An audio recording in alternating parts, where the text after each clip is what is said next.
Isang magandang araw po sa inyo lahat. Latest weather update po muli tayo ngayong araw ng Biyernes, November 17, 2023. So patuloy pa rin po natin binabantayan ito nga pong sama ng panahon dito nga po sa bandang Silangang Mindanao. Ito nga pong active LPA na may estimated po na 1,255 kilometers southeast of Eastern Mindanao. So as of now, 35 kilometers per hour ang lakas ng kanyang hangin at wala naman po itong direktang epekto na sa ating bansang Pilipinas.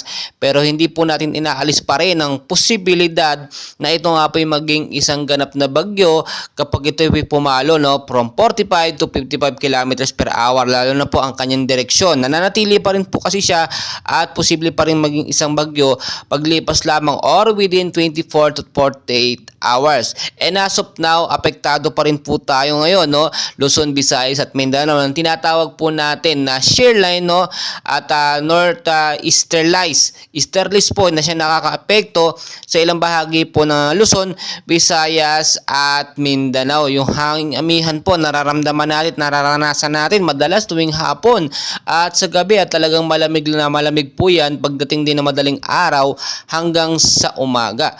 So at tulad po na aking sinasabi, maging I'm ready pa rin po tayo dahil hindi pa rin talaga tayo cleared na walang sama ng panahon. Kahit nasa labas po or nasa labas ng Philippine Area of Responsibility, ito nga pong ating binabantayan na mga active LPA at posibleng typhoon, ay maging handa pa rin tayo dahil nga tulad ng aking sinasabi, once na magbago po ang movement niyan, pabalik padirekta sa ating bansang Pilipinas, posibleng magkaroon na po ito ng direktang epekto.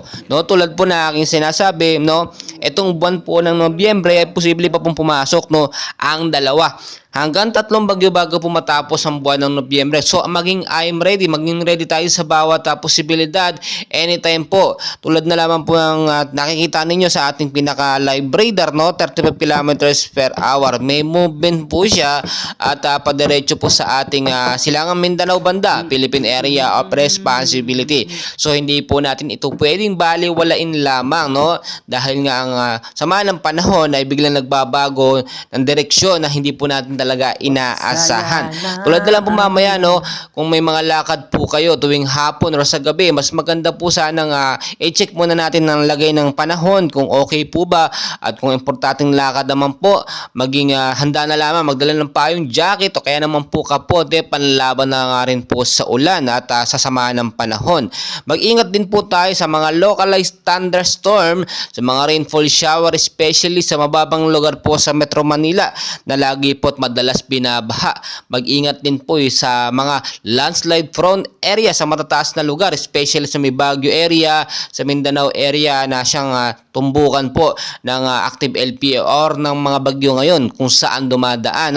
Maging I'm ready tayo, at marami tayong dapat bantayan dito. Ang pag-ingatan natin kahit walang active LPA, rainfall shower po, localized thunderstorm, na siya nakakaapekto sa ilang bahagi ng ating bansa.